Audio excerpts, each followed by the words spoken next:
اسی طرح سے کچھ احباب ایسا بھی کرتے ہیں کہ رمضان المبارک کے آنے سے پہلے روزے رکھنا شروع کر دیتے ہیں۔ مثلا ابھی 2-3 دن پڑے ہیں رمضان المبارک کا چاند نظر آنے میں، تو روزہ رکھنا شروع کر دیتے ہیں۔ بھئی یہ کس بات کا روزہ ہے؟ کہتے ہیں جی یہ استقبال رمضان کا روزہ ہے، کیونکہ رمضان آ رہا ہے تو ہم پریکٹس کر رہے ہیں، اپنے آپ کو سٹینڈ کر رہے ہیں، ہم تھوڑا سی کر لے ہیں تاکہ ہمیں روزے آسان لگیں۔ یاد رکھیے یہ کرنا مناسب نہیں ہے۔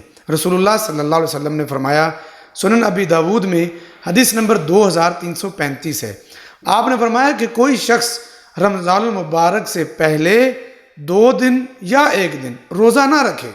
ہاں جس کے روٹین کے ساتھ روزے چل رہے ہیں وہ تو رکھ سکتا ہے۔ اس کی وجہ کیا ہے؟